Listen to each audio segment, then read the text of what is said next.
Hi, everyone.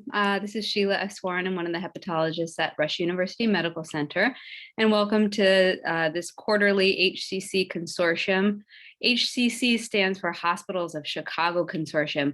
And the nice thing about getting together like this quarterly is that we can come together from all different sides of HCC management. So we like to have a multidisciplinary discussion from all the different institutions in the Chicago area, whether they be the academic institutions or the community institutions, because we can all bring something different to this conversation about our experiences. We also try to use this discussion as a platform to maybe do some collaborative research projects. So along the way today, if something piques your interest and you want to reach out to Jackie or myself, you're welcome to do that. And especially the trainees that are on, it's a really nice way to get involved. So I want to thank Jackie and her group with the American Liver Foundation for always supporting this conversation. So thank you, Jackie. We wanted to make sure you're aware of the upcoming ALF, American Liver Foundation events. There's the Liver Life Walk in June, an update on adult liver transplantation in June, July, healthcare enrichment with a focus on women's health. And then we have with the advanced practitioners, a special symposium for Liver Cancer Awareness Month in October, looking specifically at the role of the advanced practitioner in the diagnosis and treatment of HCC. We all know that it takes a village to treat these patients, and the advanced practitioners really carry out much of the diagnosis and management of liver cancer. And then don't forget, October 20th is the ALF 25th Anniversary Legacy Gala, and I'm sure Jackie will be communicating with you all about that. This year, also in August, we have a poster competition. This is a time where the trainees develop a poster educating the public about a specific liver disease or focus, and then they submit the poster, and there's a judging time, and that will be at the gala in October. If you want more information, it looks like there's an informational meeting June 22nd, if you're interested in submitting a poster. So for tonight's agenda, we want to really welcome Lalitha Sitaraman from Loyola University. She's a third-year GI fellow, and she will be going on to stay in the Chicago area at Mount Sinai after she's done with her training this year. And her mentor is Dr. Jonah Rubin, who is a hepatologist at Loyola. They're going to present a case, and hopefully we can have some open dialogue and discussion about the case. And then they're going to review a few articles and how it relates to the case. So Lalitha, thank you so much for your time, and Jonah, thanks for mentoring. We want to also thank very much our sponsors for tonight, AbbVie, Genentech, and Salix. Thanks for your continued support, and none of this could happen without you.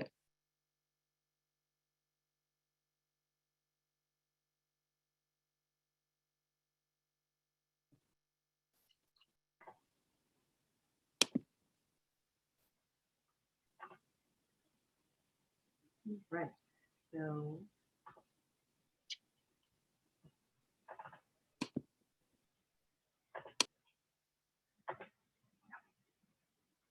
first, thank you all for coming, and really appreciate everyone being here. Again, my name is Lalitha Sitaraman. I'm a third-year GI fellow at Loyola University Medical Center, and my mentor is Dr. Rubin, Jonah Rubin. So the case today is actually an unusual atypical HCC, and we'll kind of jump right into it. We have a 66-year-old female with NASH-related cirrhosis, diabetes, morbid obesity, coronary artery disease, who initially presented in September of 2020 with fever and altered mental status. and she was transferred to Loyola for the management of endocarditis and NSTEMI. During her workup and treatment, she was found to have elevated liver function tests as well as an abnormal abdominal ultrasound, which was concerning for a mass. So she then had a CT and an MRI, and this showed a 3 centimeter LR3 versus LRM lesion in the liver. And during that hospitalization in September, she continued to have a workup, and she was discharged with a course of IV antibiotics, planned for an outpatient cabbage, and also an interdisciplinary workup for possible hepatocellular carcinoma. Her labs in September were significant for a microcytic anemia with some thrombocytopenia. Also, she had a little bit of hyponatremia, but she had normal renal function. Her liver function tests were, she had some transaminitis, but her bilirubin and INR were normal, and her MELD sodium was low, it was 8. She also had tumor markers that were checked in September, which these were at an outside hospital. So as we're comparing to the more recent markers, I will have the upper limits of normal different in each group. So her AFP was 22.8, her CEA was elevated at 5.9, and her CA19-9 was also elevated at 144. So we do have her images from the outside hospital, which I'm not sure if you guys can see my points here, but there's a lesion here in basically in segment 7, which was described as a 3.1 centimeter lesion. It had an internal hemorrhagic and proteinaceous contents with a peripheral nodular enhancement. There's surrounding hyperemia in the arterial phase, and it maintained peripheral nodular enhancement on delayed images. And given all of these findings, it was actually an indeterminate lesion, and the differential was including both benign and neoplastic etiologies. Going forward, we ended up doing a liver biopsy in October, and this was an ultrasound-guided liver biopsy of the lesion, which actually ended up not showing any evidence of malignancy. As you can see on in these sections A and figures A and B, those were both an H&E stain. It's just as a cirrhotic liver, as well as on the trichrome, you can see the fibrosis, but there's no evidence of any malignancy. So going forward from there, we ended up deciding to do a follow-up MRI, and the lesion in segment 7 actually disappeared. And there's a lesion here that you can see on the 2 images here that is more in segment 4B, which was also 3 centimeters now, and it had an equivocal arterial phase hyperenhancement, negative washout, an enhancing capsule was present, and T1 hyperintensity with no restricted diffusion. We obtained more labs in January as well. As you can see, her AFP, CEA, and CA19-9 were also elevated. Again, different upper limits of normal here comparatively to her September lab, which were essentially similarly elevated. And her MELD sodium remained low at 7. This new lesion, also we ended up biopsying it in February, and this one showed at least a high-grade dysplastic nodule, which is approaching well-differentiated HCC. And on the figures that we have here, there is both, on the figures that you have here, there are, there's atypical hepatocellular proliferation and the increased hepatic plate thickness. And we have also the CD34 stain, immunohistochemical stain, which was pachyphencyl capillarization.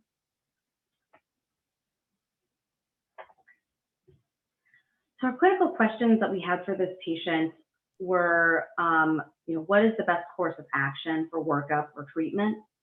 And how do we interpret the elevated CEA and CA19-9 in this patient specifically? So in this process, there was a journal article. This is because a lot of it's kind of older stuff.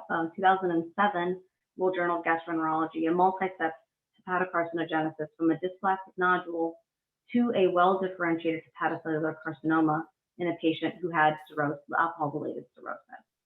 Lolitha, can I stop you for a second and just Sure. sort of get a check on the room to see from the different institutions, or we can discuss sort of like what people would do from here. Sure. You know, you had 2 biopsies now, no clear diagnosis of HCC, although there was a dysplastic nodule, right? For the second one. Correct. Yeah. I didn't know if anyone, I see UIC on maybe some other of the audience participants. We have a NASH cirrhotic with one disappearing liver lesion and then a new one that was biopsied and now dysplastic. Do you treat for HCC? Do you keep looking? We have a CEA that's mildly elevated, a AFP that's not really elevated, and a CA 19.9 that's going down. Can I ask, did this patient have a colonoscopy before or after EGD colon? I believe she had a colonoscopy. However, also in this time period, she was diagnosed with 3-vessel disease and needed to have a cabbage. So she was not a great candidate for going forward with other procedures. But if I recall correctly, she had one in the past. It wasn't, but it wasn't recent. Mm-hmm.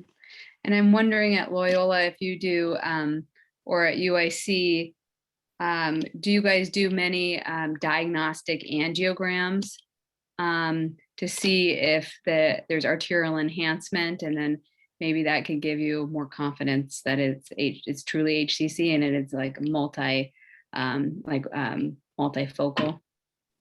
As far as like with an interventional radiology procedure? Mm-hmm. Mm-hmm. I haven't heard of it too frequently. I'm not sure if Dr. Rubin can. I'm going to jump in and say we actually did do that, and we did take this patient for a diagnostic angiogram. Mm-hmm. And there was uptake. Was there significant? There was enough uptake that we felt that something theoretically could be treated. It wasn't necessarily a lesion that it was sort of a more indeterminate lesion, whether it was there was enough hyperenhancement to say clearly it was an HCC, but wasn't less. There wasn't no hyperenhancement to say that it was not anything. Yeah, so it's still equivocal. So you're still in the same place. Okay, yeah. And did it light up at this second lesion, or did you also see the segment? No, the first lesion was never seen again. It's only the second lesion. Mm-hmm. Okay. And then the other question is like, do we just keep biopsying until we get a diagnosis, right? You just keep biopsying, keep biopsying, keep biopsying. And then were there other markers used? AFP, L3, DCP, and then we have the new Oncoguard now. As far as the biopsy staining, or? No, for the blood test. So that might. Blood test. Yeah. The only ones that I found that we were able to send was just the AFP, and then the CEA and CA 19.9 were also sent and trended out. Mm-hmm. Mm-hmm. Sometimes if those are high, then that can help you clinch the diagnosis too. Okay, go ahead. Great. If there's no other comments.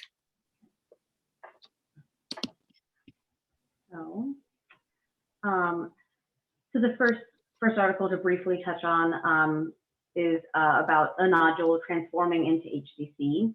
So this patient had a dysplastic nodule that was high-grade dysplasia, and within 1 year, the biopsy was then characteristic of hepatocellular carcinoma. In this particular location where they were doing the study, they also stained for cyclase-associated protein, protein 2, and because that was present in greater than 30% of the cells, they also believe that was consistent with HCC. And kind of, so then going on to the main article I wanted to discuss today, also a little bit of an older article, but it's about serum tumor markers in patients who are pre-liver transplant, specifically CEA, CA 19.9, CA 125, and CA 15-3. So tumor markers are often checked prior to transplant. However, they are very nonspecific, as we all know. The aims of that particular study was to determine the frequency of positive serum tumor markers in the pre-transplantation period among a population of patients that did not develop tumors over a long follow-up period following liver transplant. They tried to determine the conditions that would be associated with a false elevation of these markers. And the markers, as I mentioned, include CEA, CEA19-9, CA125, and CA15-3. The methods of the study was a retrospective analysis of patients who had had tumor markers checked during their pre-transplant evaluation. They were followed for at least 24 months after transplant, and these patients did not have any tumor development or tumor recurrence during the follow-up period, and this is also while they were under immunosuppressive therapy. They performed the CEA and the other tumor markers using an EIA technique, and the normal ranges for the tumor markers were, as I listed below, the CEA was 0 to 5, which is for primarily screening for colorectal cancer. CA15-3 is for breast cancer, CA125 for ovarian cancer, and then CA19-9 biliary and pancreatobiliary. So they found 100 patients in their cohort. They included 100 patients that were predominantly male from 1999 to 2005. The indications for transplant were alcohol-related cirrhosis, hepatitis C-related cirrhosis, hepatitis B-related cirrhosis, co-infection between B and C, alcohol and viral cirrhosis, and others for 21%, which I think in this setting would probably be NASH, put together 21% for the most part. And there were some patients, 20%, who had HCC at the time of diagnosis or during their pre-transplant evaluation. However, in the study, there was no correlation between hepatocellular carcinoma and any of the studied tumor markers. So for CA125, it was elevated in 59% of the population of the patients with a mean serum value of 212. And it was correlated with the severity of the liver disease, the presence of ascites, and the presence of varices and alcoholic origin of liver disease. In their figure 1 on the right, you can see that there were many more patients, a much higher elevation of CA125 in those with ascites. And that's so true. That's so true with the CA125, right? We all did those consults for ascites and an elevated CA125, and we're searching for ovarian cancer, or the primary service is searching for ovarian cancer, but it's just the ascites and the cirrhosis. It's so common. And so the CA19-9 also was detected elevated in 53% of their patients. The mean level was about 80, and it correlated also with severity of liver disease, with elevated levels of CEA, and with elevated levels of CA15-3. The CA15-3 was elevated in 29% of the patients in the cohort, and the mean serum level was 26. And this also correlated with severity of liver disease, elevated of CEA levels, and increased alkaline phosphatase activity, but there was no association with liver disease etiology. CEA was surprisingly not as elevated as any other markers. It was 28% of cases though. The mean level was 4.6, which is actually relatively on the lower side. Their upper limit of normal was considered to be 5. And their elevated levels were correlated with the Child-Pugh score, or severity of liver disease, ascites, the PT time, serum bilirubin, and an alcoholic origin of liver disease. So their figure 2 here is with the Child-Pugh classification, and elevations in CEA kind of go up with that. So the conclusions of this study were that positive tumor markers are quite common among patients with end-stage liver disease who are undergoing pre-orthotopic liver transplant evaluation, and they did not have any tumor.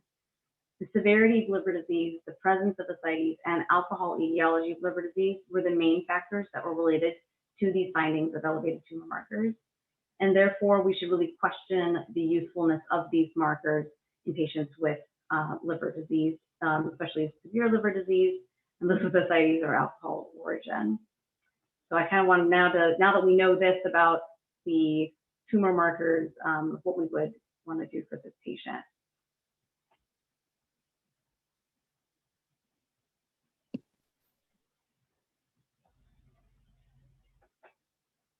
Well, I think we can just throw those tumor markers out. I mean, if you've shown that they're just, if 50% of the time they're elevated just by having the NASH cirrhosis as an underlying illness. Can I ask you, who were they checked by, and at what stage of this evaluation? Was it at the time of the first liver lesion, or because it was a LR3 and we couldn't distinguish it? In this particular patient? Yeah. So it was checked at the outside hospital. Initially, I think it was primarily because there was a mass. They didn't know what it could be. The imaging was non-specific. So I believe in that setting was why it was initially checked, and it was the very first time that it had been seen. And that was part of that workup for her endocarditis and STEMI, how we discovered the ultrasound that she had this liver lesion. Mm-hmm.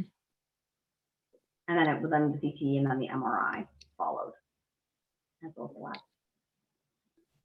I guess at Rush, we would do the angio and a Lopioidal study, do CT, non-con CT in 2 weeks to see if there's uptake of the Lopioidal, and then maybe repeat the biopsy the third time.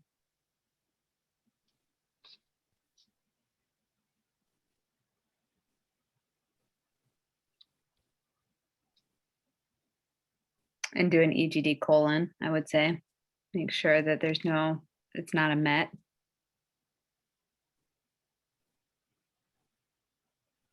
And then I guess he or she's not really a surgical candidate because of the NSTEMI and the cirrhosis, although pretty well compensated. I would check the platelets and maybe platelets were HVPG. around 120. Or 122, and they've kind of been hovering around there since then. Yeah, or just repeat imaging in 3 months. Monitor it. What did you guys do? Well, we actually treated her with Y90 in March. And we got a post-treatment MRI in April, which actually did show a decrease in the size of the lesion. But it kind of switched over to like the LRT or indeterminate.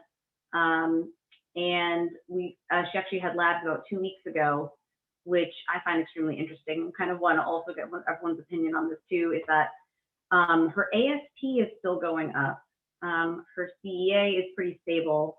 And her CA 19.9 is also pretty stable. Maybe a little bit more elevated. So I mean, I think in the setting of this high-grade dysplastic nodule, potentially well-differentiated HCC, we treated it with Y90, and her AST is still like kind of going up, even though it's not very elevated. But yeah, interesting. Yeah. We should do next. So. Yeah, I'm sure there's a CT chest to make sure that there's no mets, and then I don't know. I guess I would repeat the angio. It's somewhere, probably.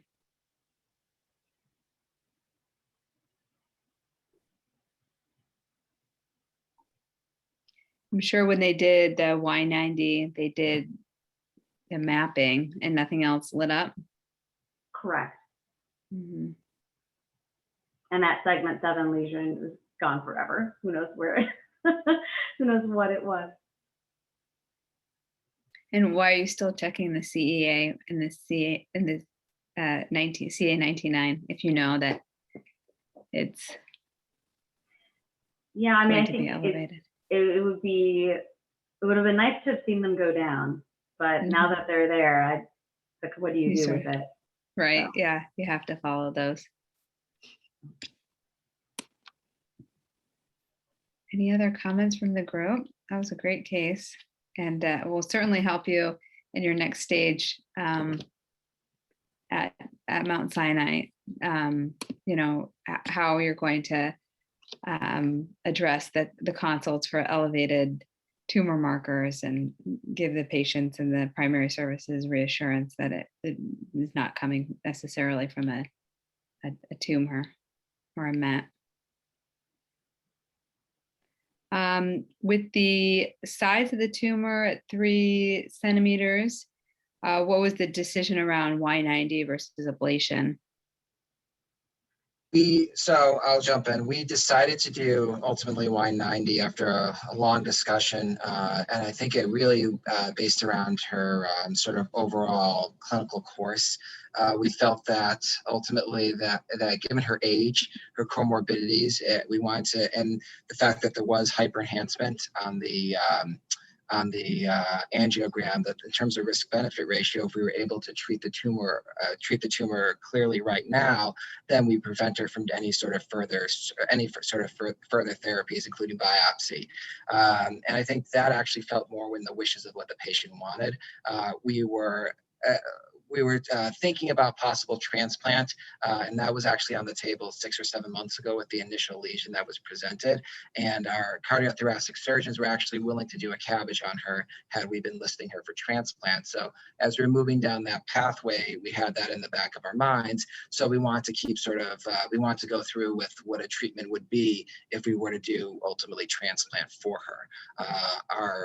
Over the course of 6 months, the cardiac surgeons came around and said, wait, we might not be able to do this and we don't feel comfortable. So ultimately we did not go forward on the transplant, but looking back, I'm still glad we treated with the Y90 because at least that's a destination therapy for her with ultimately a good response with a good response. So that was our sort of thought process behind the whole situation.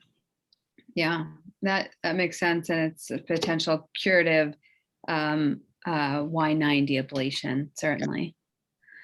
So what are you going to do for follow-up imaging? So I'm going to do MRI. My thought is to do MRI every 3 months for the first year, and then sort of see if we can spread it out a little bit more. I agree, obviously, there's a risk of recurrence. And the tumor markers ultimately, when rechecked, were more for academic purposes. But I agree, initially, once somebody has done them, I'm sort of stuck with with what we have. And yeah, we did search up and down for a possible other cancer with nothing necessarily to be found. Interestingly, because it was a separate issue outside of the case, she did have an EGD with multiple sort of gastric polyps that also looked very weird and funky initially. And when I did the endoscopy, I thought that was the source of everything that was going on. And it turns out they were just actually hyperplastic polyps. So she had a very long course and interesting course as well. But ultimately came to the fact that I think she got the best treatment for a potential cure to prevent any sort of further treatment in the future. And I know Loyola is aggressive, like Northwestern and Rush, in terms of their cardiac surgeons when it comes to all types of patients. What was their issue with cabbage and a cirrhotic, just their risk of decompensation? No, not in this case. This case, it was so severe that there was no targets for the actual cabbage itself. I see. So it was a cardiac issue, not the liver. Yeah, it was really a cardiac issue. And what was interesting is that they were ready to do it 5 or 6 months ago, but then now, having talked on multiple occasions to the cardiologist and the surgeon, sort of changed their tune. And I feel like they changed their tune when they saw that the Y90 actually did a really good job in treating what was going on. Yeah, I hope it's durable with that AFP. But that could change too. So if she has a new smaller lesion, you can revisit that. Maybe that would revisit transplant. Interesting. Yeah. Good, great. Any other comments? Great presentation, Lalita. Jonah, great case, great mentoring. Thank you. this will all is recorded and will be available for anyone to listen to at a later time. And I know Jackie will disseminate it. I want to thank our sponsors again, Salix, Genentech, and AbbVie. And we will meet again quarterly. Was it June, July, August, September or October? I think it's October. We actually have a patient-oriented conference with the ALF National. There are some collaborators that are working on our second annual patient-oriented HCC conference. That's a webinar. And so you can spread the word if there are patients that you have or family members of patients with liver cancer. We have a nice program planned for October for this HCC Consortium, and then we'll be back with a case and a journal article in 3 months after that. So thanks again. Thanks, Jackie. Thank you, Gina, and have a good night. Thank you, everybody.